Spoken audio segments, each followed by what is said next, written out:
హెన్లీ and partners అనే ఒక international investment agency 2023లో ఒక డేటాని పబ్లిష్ చేసింది. ఆ డేటా ప్రకారం మన దేశంలో ఉన్న సుమారు 5,000 మందికి పైగా మిలియనీర్స్ ఇక్కడ ట్యాక్సులు కట్టలేక దుబాయ్ అండ్ సింగపూర్ లాంటి దేశాలకు వెళ్లిపోయారు. మన దేశంలో స్థాపించబడ్డ 8,000కి పైగా కంపెనీలు వాళ్ళ హెడ్ క్వార్టర్స్ ని ఇండియా నుండి సింగపూర్ కి షిఫ్ట్ చేసేసాయి. వీళ్ళంతా ధనవంతులు, కోట్లలో బిజినెస్ చేసేవాళ్ళు. కాబట్టి మన దేశంలో ఉన్న ట్యాక్స్ సిస్టమ్ ఒకవేళ వాళ్ళకి కంఫర్టబుల్ గా లేకపోతే దాన్ని అవాయిడ్ చేయడానికి వాళ్ళు వేరే దేశాలకి వెళ్ళిపోగలరు. కానీ మరి మిడిల్ క్లాస్ వాళ్ళ పరిస్థితి ఏంటి? మధ్య తరగతి వాడు ఈ ట్యాక్సుల నుండి తప్పించుకోవడానికి ఈ దేశం వదిలి వేరే దేశం వెళ్ళగలడా? నిజానికి ఎక్కువ ట్యాక్సులు వేయడం వల్ల ఒక సగటు భారతీయుడికి ఎంత నష్టం జరుగుతుందో ఓవరాల్ గా ఒక దేశ ఎకానమీకి కూడా అంతే నష్టం జరుగుతుంది. దేశానికి నష్టం ఏంటి అనుకుంటున్నారా? ఎస్, ఎక్కువ ట్యాక్సులు వేయడం వల్ల ఒక దేశ ఆర్థిక వ్యవస్థ చాలా నష్టపోతుంది. అది ఎలా జరుగుతుందో ఈ ఎకనామిక్ కేస్ స్టడీలో నేను చాలా సింపుల్ గా చెప్పబోతున్నాను. Hello everyone, welcome to today's video and this is your friend Surya. Economics లో లాఫర్ కర్వ్ అనే ఒక కాన్సెప్ట్ ఉంటుంది. దీని గురించి ప్రతి ఒక్కరికి తెలియాలి. బేసిక్ గా ఈ కాన్సెప్ట్ ఏం చెప్తుందంటే, ఒక సామాన్యుడు సంపాదించే డబ్బు మీద గవర్నమెంట్ 0% ట్యాక్స్ వేసినా 100% ట్యాక్స్ వేసినా గవర్నమెంట్ కి వచ్చే ఆదాయం జీరో, అబ్సల్యూట్లీ జీరో. 0% ట్యాక్స్ వేస్తే గవర్నమెంట్ కి ఎలాంటి ఆదాయం ఉండదు. బికాస్ ట్యాక్స్ జీరో కాబట్టి గవర్నమెంట్ కి వచ్చే రెవెన్యూ కూడా జీరోయే ఉంటుంది. ఇది క్లియర్ కదా? నెక్స్ట్, ఒకవేళ అదే గవర్నమెంట్ సామాన్యుడు సంపాదించే డబ్బు మీద 100% ట్యాక్స్ వేస్తే అప్పుడు కూడా గవర్నమెంట్ కి వచ్చే ఆదాయం జీరో. అదేంటి? 100% ట్యాక్స్ వేస్తే గవర్నమెంట్ కి బోలెడంత డబ్బులు రావాలి కదా, జీరో రెవెన్యూ ఎందుకు వస్తుంది అనుకుంటున్నారా? చెప్తా చూడండి. గవర్నమెంట్ ఎప్పుడైతే మీరు సంపాదించే మొత్తం డబ్బుని ట్యాక్స్ రూపంలో తీసుకుంటాను అని చెప్తుందో అప్పుడు 2 సినారియోస్ జరుగుతాయి. ఒకటి, నువ్వు సంపాదించే డబ్బుని గవర్నమెంట్కి తెలియకుండా దాచేసి నేనేం సంపాదించడం లేదు, కావాలంటే ఇంటికి వచ్చి చెక్ చేసుకో అంటారు. అవునా? ఇది ఒక సినారియో. సెకండ్ సినారియో ఏంటంటే, ఎంత డబ్బు సంపాదించినా దాన్ని ట్యాక్స్ రూపంలో మొత్తం గవర్నమెంటే తీసుకుంటుంది కాబట్టి అసలు డబ్బే సంపాదించకుండా గవర్నమెంట్ ఇచ్చే రేషన్ తింటూ బతికేస్తారు. సో ఈ 2 కండిషన్స్ లో కూడా గవర్నమెంట్ కి ప్రజల నుండి ట్యాక్స్ రూపంలో ₹1 కూడా ఆదాయం రాదు. ఎకనామిక్స్ లో ఉన్న ఈ లాఫర్ కర్వ్ ఏం చెప్తుందంటే, 0కి 100కి మధ్య ఎక్కడైతే ప్రజలు ట్యాక్స్ పర్సంటేజ్ ని కంఫర్టబుల్ గా ఫీల్ అవుతారో అక్కడ గవర్నమెంట్ ఎక్కువ ట్యాక్స్ రెవెన్యూని సంపాదిస్తుంది. అలా కాకుండా ఒకవేళ గవర్నమెంట్ తన ఆదాయాన్ని పెంచుకోవడానికి ఇంకా ట్యాక్స్ ని పెంచుకుంటూ పోతే చాలా మంది అనుకుంటున్నట్టు గవర్నమెంట్ కి ఆదాయం పెరగకపోగా తగ్గిపోయి black money, money laundering, illegal transactions లాంటి యాక్టివిటీస్ పెరిగిపోతాయి. దీనికి నేను ఒక ఎగ్జాంపుల్ చెప్తా చూడండి. ఇండియాలో సుమారు 140 కోట్ల మందికి పైగా జనాభా ఉంటే అందులో రెగ్యులర్ గా ఇన్కమ్ ట్యాక్స్ ని కట్టేది ఎంతమందో తెలుసా? కేవలం 1.6% మాత్రమే. అంటే మొత్తం దేశంలో కేవలం 2,24,00,000 మంది మాత్రమే ఇన్కమ్ ట్యాక్స్ కడుతున్నారు. అయితే మిగిలిన వాళ్ళు డబ్బు సంపాదించడం లేదు అనుకుంటున్నారా? నో, సంపాదిస్తారు. కానీ నేను ముందు చెప్పిన కాన్సెప్ట్ లో లాగే ట్యాక్స్ రేట్ పెరిగే కొద్దీ ట్యాక్స్ కట్టే వాళ్ళ సంఖ్య తగ్గిపోతుంది. చాలా మంది ఇన్కమ్ ట్యాక్స్ నుండి తప్పించుకోవడానికి కొత్త దారులు వెతుక్కుంటారు. ఇప్పుడు నేను చెప్పింది ఇన్కమ్ ట్యాక్స్ ఒక్కటే. ఇంకా security transaction tax, GST, stamp duty, VAT, TDS, municipal tax, capital gain tax, registration fees etcetera. ఇంకా ఇలాంటివి ఎన్నో రకాల ట్యాక్సులు ఉన్నాయి. వీటి నుండి కూడా చాలా మంది ప్రజలు తెలివిగా తప్పించుకుంటారు.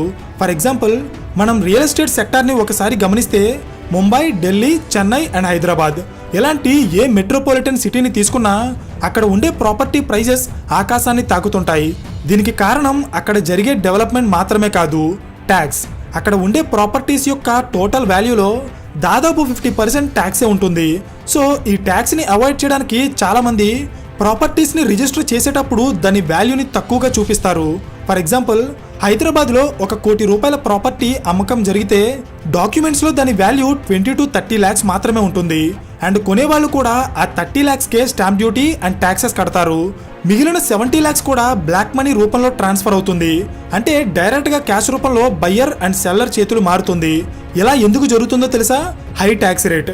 ఈ మొత్తం వాల్యూని గవర్నమెంట్ కి చూపిస్తే అప్పుడు గవర్నమెంట్ మొత్తం వాల్యూ మీద ట్యాక్స్ వేస్తుంది అనే భయంతో ప్రాపర్టీస్ ని తక్కువ వాల్యూకే రిజిస్టర్ చేస్తారు. సో ఎక్కువ ట్యాక్స్ వేయడం వల్ల నిజానికి గవర్నమెంట్ కి ఎక్కువ ఆదాయం రావాలి, అవునా? కానీ ఇక్కడ చూసారా, ₹1 కోటి ప్రాపర్టీలో గవర్నమెంట్ కి కేవలం 30 లక్షల మీద ట్యాక్స్ వస్తే మిగిలిన 70 లక్షల మీద ట్యాక్స్ కోల్పోయింది. ఇది యాక్చువల్ రియాలిటీ.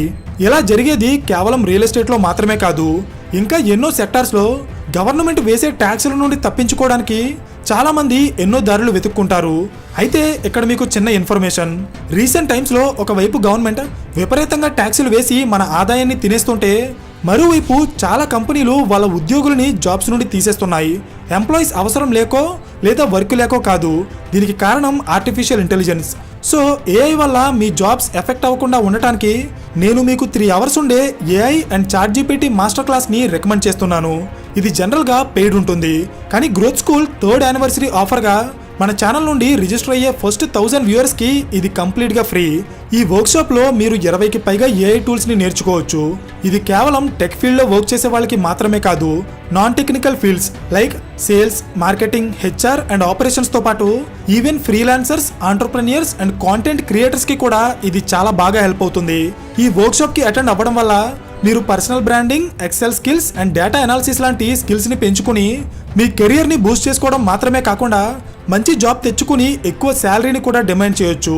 ఈ వర్క్షాప్ని కండక్ట్ చేసేది 2023లో లింక్డ్ఇన్ టాప్ స్టార్టప్స్లో ఒకటైన గ్రోత్ స్కూల్ వాళ్ళు. ఇప్పటికే 10 లక్షలకి పైగా క్యాండిడేట్స్ ఈ వర్క్షాప్కి అటెండ్ అయ్యారు. సో ఇంట్రెస్ట్ ఉన్న వాళ్ళు కింద డిస్క్రిప్షన్లో లింక్ ఇస్తాను, ఒకసారి చెక్ చేయండి. సో ఇంతకు ముందు నేను చెప్పినట్టే ఇండియాలో 140 కోట్ల మందికి పైగా జనాభా ఉన్నా కూడా కేవలం 2 కోట్ల మంది మాత్రమే డైరెక్ట్గా ఇన్కమ్ ట్యాక్స్ని కడతారు. డైరెక్ట్గా అని ఎందుకు అన్నానంటే, జనరల్గా ట్యాక్స్ అనేది 2 రకాలుగా ఉంటుంది. ఒకటి డైరెక్ట్ ట్యాక్స్, ఇంకొకటి ఇండైరెక్ట్ ట్యాక్స్. డైరెక్ట్ ట్యాక్స్ అంటే గవర్నమెంట్ మన దగ్గర నుండి డైరెక్ట్గా కలెక్ట్ చేస్తుంది, like income tax. Indirect tax అంటే గవర్నమెంట్ మనం కొనే వస్తువుల మీద ట్యాక్స్ వేసి మన నుండి ఇండైరెక్ట్గా కలెక్ట్ చేస్తుంది. సో ఇండియాలో డైరెక్ట్గా ట్యాక్స్ పే చేసేవాళ్ళు కేవలం 1.6% ప్రజలు మాత్రమే. వీళ్ళంతా కూడా రకరకాల కంపెనీస్లో శాలరీస్కి పనిచేస్తున్న ఎంప్లాయీసే. అంటే వీళ్ళలో మెజారిటీ పీపుల్ మిడిల్ క్లాస్ వాళ్ళే ఉంటారు.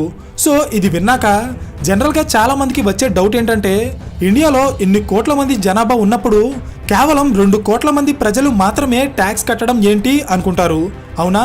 కానీ ఇక్కడ మీకు తెలియాల్సిన విషయం ఏంటంటే, ఇన్కమ్ ట్యాక్స్ యాక్ట్ 1961లో ఉన్న సెక్షన్ 10/1 ప్రకారం ఇండియాలో వ్యవసాయం చేయడం ద్వారా వచ్చే ఆదాయం మీద ట్యాక్స్ వేయకూడదు. సో ఇది ఎందుకు చెప్తున్నానంటే, మన దేశంలో ఉన్న టోటల్ జనాభాలో 58% ప్రజలు వ్యవసాయం మీదే ఆధారపడి నివసిస్తున్నారు. ఈ 58%లో పేదవాళ్ళు ఉన్నారు, మిడిల్ క్లాస్ వాళ్ళు ఉన్నారు, అలాగే ధనవంతులు కూడా ఉన్నారు. కానీ వీళ్ళెవరూ కూడా ఇన్కమ్ ట్యాక్స్ కట్టరు. Next businesses. మన దేశంలో ఉన్న కంపెనీస్ అండ్ ఇండస్ట్రీస్ వాళ్ళు సంపాదించే డబ్బు మీద కూడా గవర్నమెంట్కి ట్యాక్స్ కట్టాలి. దీన్నే కార్పొరేట్ ట్యాక్స్ అంటారు. అయితే ఈ కార్పొరేట్ ట్యాక్స్ అనేది మన దేశంలో 25% నుండి 35% వరకు ఉంటుంది. అంటే ఒక కంపెనీ సంవత్సరంలో 100 రూపాయల లాభం సంపాదిస్తే అందులో 35 రూపాయలు గవర్నమెంట్కి ట్యాక్స్ రూపంలో కట్టాలి. ఈ ట్యాక్స్ రేట్ ఇండియన్ కంపెనీస్ అయితే ఒక రకంగా, ఫారెన్ కంపెనీస్ అయితే మరొక రకంగా ఉంటుంది. సో జనరల్గా జాబ్ చేసే ఒక ఎంప్లాయీ అయినా, బిజినెస్ చేసే ఒక కంపెనీ అయినా 25 to 35% ట్యాక్స్ కట్టాలంటే అది చాలా ఎక్కువ. ఎందుకంటే ఇక్కడ వీళ్ళు కట్టేది income tax and corporate tax మాత్రమే కాదు, ఇండైరెక్ట్ గా వీళ్ళు యూజ్ చేసే వస్తువుల మీద, ఇంపోర్ట్ చేసుకునే రా మెటీరియల్ మీద కూడా చాలా రకాల ట్యాక్సులు కడతారు. సో ఈ ట్యాక్సుల నుండి సామాన్య ప్రజలు తప్పించుకోలేకపోయినా పెద్ద పెద్ద కంపెనీలు అలాగే కోట్లలో బిజినెస్ చేసే వ్యాపారులు తప్పించుకోగలరు. ఎలా అంటే, ఇండియాలో కార్పొరేట్ ట్యాక్స్ వేసినట్టే విదేశాల్లో కూడా ఈ ట్యాక్స్ ఉంటుంది. సో కంపెనీలు ఏం చేస్తాయంటే, ఇండియా కంటే తక్కువ కార్పొరేట్ ట్యాక్స్ వేసే దేశాలు ఏవో చూసుకుని వాళ్ళ కంపెనీలని ఇండియాలో మూసేసి తక్కువ ట్యాక్స్ వేస్తున్న దేశాల్లో వాళ్ళ కంపెనీలు ఓపెన్ చేస్తారు. ఇది ఎలా పనిచేస్తుందో అర్థం కావడానికి నేను మీకు ఒక సింపుల్ ఎగ్జాంపుల్ చెప్తా చూడండి.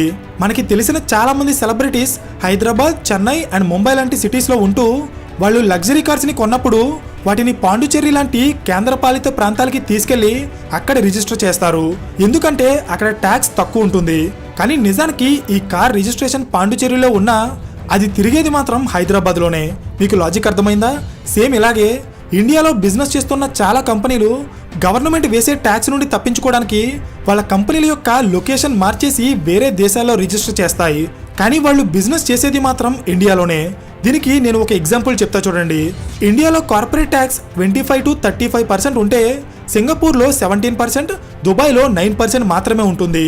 అందుకే ఇండియాలో బిజినెస్ చేసే రిచ్ పీపుల్ అలాగే కార్పొరేట్ కంపెనీస్ వాళ్ళ రిజిస్టర్డ్ లొకేషన్స్ని ఇండియా నుండి దుబాయ్ అండ్ సింగపూర్ లాంటి దేశాలకి మార్చేస్తున్నారు.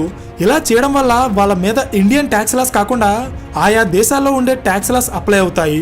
లాజిక్ అర్థమైందా? మనకి బాగా తెలిసిన ఫోన్పే కంపెనీ కూడా ఒకప్పుడు ఇండియాలో హై ట్యాక్స్ ప్రాబ్లం కారణంగా వాళ్ళ హెడ్ ఆఫీస్ని ఇండియా నుండి సింగపూర్కి షిఫ్ట్ చేసింది. కానీ రీసెంట్గా 2023లో మళ్ళీ వాళ్ళ కంపెనీని సింగపూర్ నుండి ఇండియాకి తీసుకొచ్చేశారు. దీనికి రీజన్ ఏంటంటే ఫోన్పే కంపెనీ ఇండియన్ స్టాక్ మార్కెట్లో వాళ్ళ ఐపీఓని తీసుకురావాలనుకుంటుంది. సో దీనికోసమే వాళ్ళు ఇండియాకి వచ్చారు.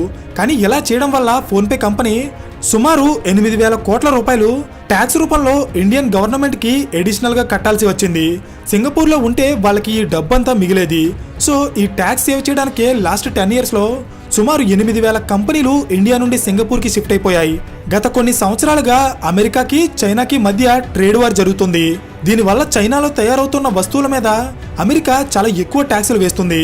అందుకే చైనాలో వస్తువులు తయారు చేస్తున్న చాలా కంపెనీలు చైనాని వదిలేసి వేరే దేశాలకి వెళ్ళిపోతున్నాయి.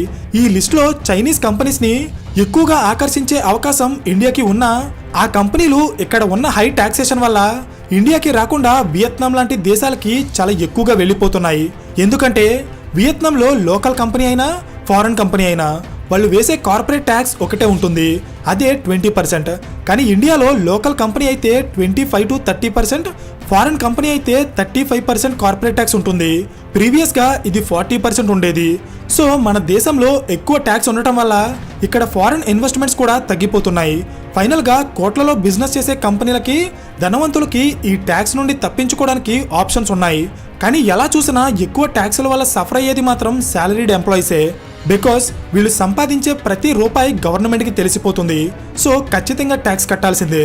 కానీ ఇక్కడ పాయింట్ ఏంటంటే ప్రజల దగ్గర డైరెక్ట్ అండ్ ఇండైరెక్ట్ ట్యాక్సుల రూపంలో వసూలు చేస్తున్న డబ్బుకి దానికి బదులుగా గవర్నమెంట్ ప్రజలకి అందిస్తున్న సర్వీసెస్కి ఎంతవరకు బ్యాలెన్స్ అవుతుంది?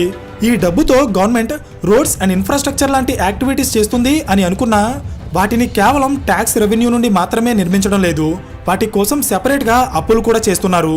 అయితే వీడియో స్టార్టింగ్లో చెప్పుకున్నట్టే ఒక దేశంలో ట్యాక్స్ ఎక్కువైనా తక్కువైనా అది ఆ దేశ గవర్నమెంట్కి ప్రాబ్లమ్ని క్రియేట్ చేస్తుంది. సో ప్రెసెంట్ ఇండియాలో ఉన్న ట్యాక్సేషన్ సిస్టమ్ ఆల్రెడీ ఆ లిమిట్ని దాటిందని మీరు అనుకుంటున్నారా లేదా అనేది కింద కామెంట్ చేయడం మర్చిపోకండి. అండ్ ఈ వీడియో మీకు ఇన్ఫర్మేటివ్గా అనిపిస్తే ఖచ్చితంగా లైక్ చేసి, ఇంట్రెస్ట్ ఉన్న వాళ్ళు కింద డిస్క్రిప్షన్లో ఉన్న గ్రోత్ స్కూల్ వల్ల ChatGPT వర్క్షాప్ లింక్ని ఒకసారి చెక్ చేయండి. So thank you for watching and I will see you in the next video. Till then, this is your friend Surya signing off.